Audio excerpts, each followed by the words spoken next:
Oke, sekarang kita akan belajar aturan pencacahan ya.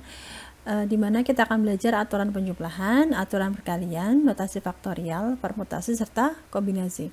Yang pertama adalah aturan penjumlahan ya. Misalkan dari A ke C ada 4 jalan, B ke C ada 3 jalan, maaf. Berarti banyak cara dari A ke C atau B ke C ada berapa? Ya cukup 4 ditambah 3, 7 ya. Misalkan ada suatu kompetisi. Nah, suatu SMA itu diwajibkan mengirimkan 1 siswanya. Kemudian dari SMA sendiri itu sudah menyeleksi ada 3 siswa laki-laki dan 2 siswa perempuan. Karena akan dipilih 1, berarti kemungkinannya adalah ya 3 ditambah 2 ya, yaitu 5. Itu adalah contoh aturan penjumlahan.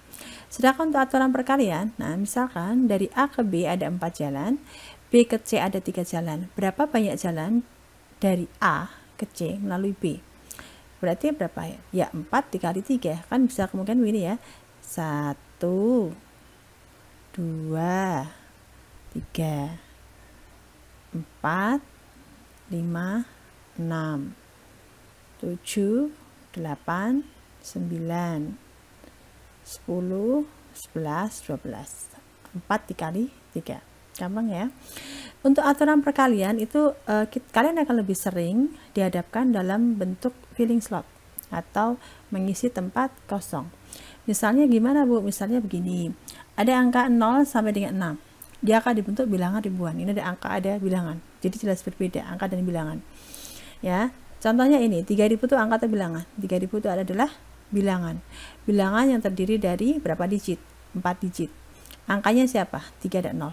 Di mana 0 berulang. Bisa ya dipahami ya, angka dan bilangan ya. Jadi angka itu pembentuk bilangan, bisa dikatakan begitu. Oke, sekarang kita akan mencari banyak bilangan ribuan yang terbentuk dari angka ini ya. Sekarang kita cek 0 bisa nggak mengisi posisi di depan? Tidak. Kenapa? Kalau 0 di depan artinya dia akan jadi ratusan. Bisa 0, 1, 2, 3, 123 dong. Tapi kalau 1, 0, 2, 3, 1023. Beda ya. Jadi 0 tidak mungkin di depan. Kalau begitu ada berapa kemungkinan bilangan? 1, 2, 3, 4, 5, 6. 6 bilangan. Di sini tidak ada kata tidak boleh sama. Berarti boleh Ibu katakan 1111 atau 1111. Boleh? Boleh. Kalau begitu ada berapa? 0 bisa masuk di sini? Bisa. Dia ada berapa angka? 7. Di sini mesti juga 7, di sini juga 7. Berarti banyaknya kemungkinan atau bilangan yang terbentuk ya 6 kali 7 kali 7 kali 7. Nah, kita hitung berapa itu 6 kali 7 kali 7? 2058 bilangan. Nah, bisa ya. Kemudian untuk yang contoh kedua, oke, kita split aja ya biar jelas. Kita kasih ini kita besarin. Oke, kita akan mengisi yang B begitu. Banyak bilangan ribuan yang dapat terbentuk jika tidak boleh ada yang sama. Artinya tidak boleh seperti tadi 1111 tidak boleh. Bolehnya 1234 atau 1234 gitu. 0 boleh di depan? Tidak. Berarti ada berapa angka? 6 ya. 6. Kemudian andai kan 1 udah mengisi di depan, berarti boleh nggak diisi lagi? Tidak boleh. 0 boleh nggak? Boleh. Berarti 0, 1. Berarti 1 dihitung ya. 1, 2, 3, 4, 5, 6. Ada 6. Misalkan 0 udah mengisi di depan, berarti tinggal berapa itu? 5 ya. 5. Misalkan 4 udah ngisi di depan, tinggal berapa? 4. Nah, berarti terdapat berapa? Ya 6 kali 6 kali 5 kali 4. Ini kalinya Ibu kurang ya. 6 kali 6 kali 5 kali 4. Nah, 36 kali 2, 72. 720 ya. Bilangan. Oke. Bisa dipahami? Oke, lanjut ya. Oke, pelan-pelan ya. Putar pelan-pelan nih. Oke, sekarang yang C. Banyak bilangan ribuan genap yang berbeda. Oke, genap. Genap itu berarti kan belakangnya 0, 2, 4, 6 ya. Nah, hati-hati ya. 0 tuh nggak boleh di depan loh. Berarti kita mulai dari yang kita pisah ya. Kita mulai satuannya 0 ya, satuannya 0 begitu. Kita fokus dulu ya, satuannya 0 ya. Berarti sini ada berapa? 0, berarti satu angka. Kita tutup dulu, 0 nggak boleh dipakai lagi kalau dipakai di belakang. Nah, di depan sini yang berhak siapa? Ada 6 angka. Karena berbeda, misalkan 1 sudah dipakai, tinggal 5. Oke. Misalkan 3 sudah dipakai, berarti tinggal 4. Nah, berarti bilangan ribuan yang belakangnya 0 itu ada 6 kali 5 kali 4. Atau 120 ya. Nah, 120. Sekarang, berarti yang satuannya tidak 0. Satuannya berarti berapa? 2, 4, dan 6. Ya, 2, 4, dan 6. Kita hapus warnanya dulu. Berarti ada berapa angka di belakang ini? Ada 3 ya. Jelas nih, 1, 2, 3. Karena berbeda, misalkan 6 udah kita pakai untuk yang di belakang. Misalkan, berarti yang di depan 0 boleh nggak? Nggak. Yang boleh 1, 2, 3, 4, 5. Ada 5. Misalkan 1 dipakai. 0 boleh dipakai di sini nggak? Boleh. Ya toh? Berarti 1, 2, 3, 4, 5. 5 lagi. Ya, misalkan 0 udah dipakai itu tadi. Ada 3. Nah, berarti tinggal berapa yang belum diwarnai? 4. Bisa ya? Jadi, terdapat berapa? Yang pertama ada 6 dikali 5 dikali 4 dikali 1. Ini yang belakangnya 0.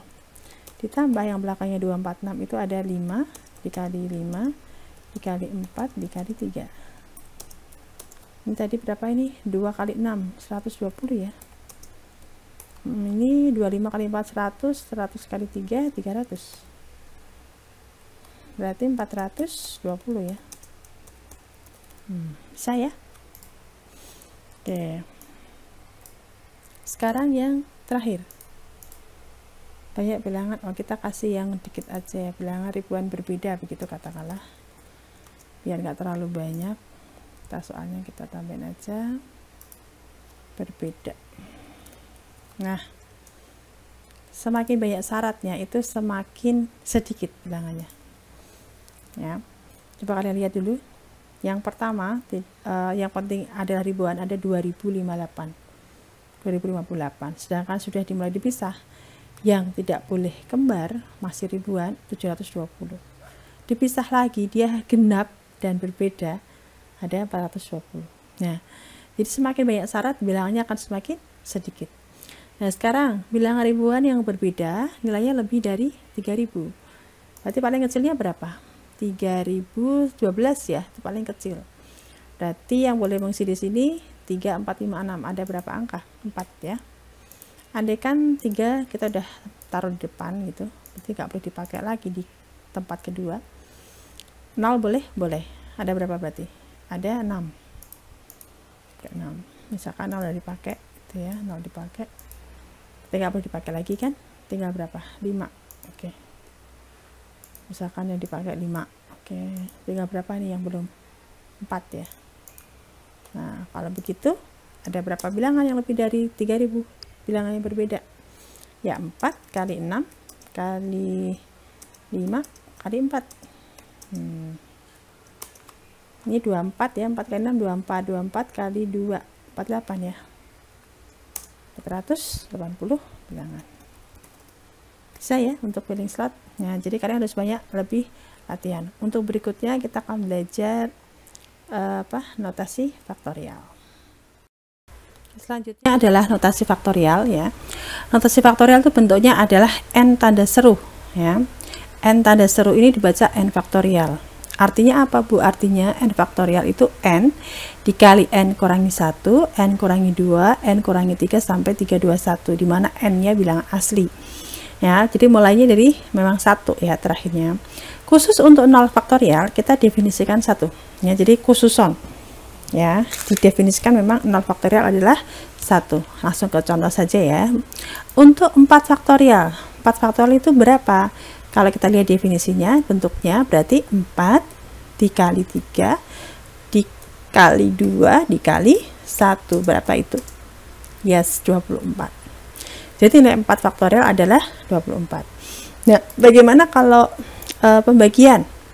Nah, pembagiannya sama. Nah, ini 6 faktorial itu bisa diubah menjadi 6 kali 5 kali 4 faktorial. Jadi tidak harus 4, 3, 2, 1. Bagaimana kalau 100 faktorial? Kan kalau kita nulis sampai dengan 1 kan panjang sekali. Jadi 100 faktorial juga bisa ditulis 100 kali 99 faktorial. Jadi 6 faktorial boleh ditulis 6 kali 5 kali 4 faktorial. Kenapa, Bu? Lihat bawahnya. 2 faktorial, 4 faktorial. Lebih besar 4 faktorial. Jadi kita bisa berhenti di 4 faktorial supaya nanti bisa kita bisa coret ya. 2 faktorial kita jabarkan 2 kali 1 gitu. Nah, 4-nya kita coret nih, tinggal 6 kali 5, 2 kali 1 adalah 2. 6 bagi 2 berapa? 3, berarti 3 kali 5, 15, betul sekali. Untuk yang nomor 3, oke, nomor 3 ini kita bawain aja ya. N plus 1 faktorial dikali N minus 1 faktorial per N faktorial N min 3 faktorial. Nah, kita jabarkan ya N plus 1. N plus 1 dikali N. Kenapa? N plus 1 kurangi 1 kan N. Berhenti aja sampai N faktorial. Kenapa, Bu? Ini bawah ada N faktorial yang kuning nih. N min 1 dijabarkan. N min 1, N min 2, N min 3. Berhenti sampai N min 3. Kenapa? Bawah ada min N3. Jadi yang nanti yang kuning bisa kita coret, yang hijau kita bisa coret, menyisakan yang ini aja, N plus 1, N min 1, dan N min 2. N plus 1 kali N min 1, N plus 1 kali N min 1 berapa? A plus B A min B? Yes, N kuadrat min 1. Dikalikan dengan N min 2 diperoleh N pangkat 3 min 2N kuadrat min N plus 2. Bisa ya? Itu untuk rotasi faktorial. Jadi saran Ibu, karena untuk permutasi dan kombinasi ini ya, yang berikutnya ini ada permutasi kombinasi ini, itu akan lebih sering kita akan pakainya itu ini faktorial. Nah, jadi kalian harus pahami apa itu faktorial.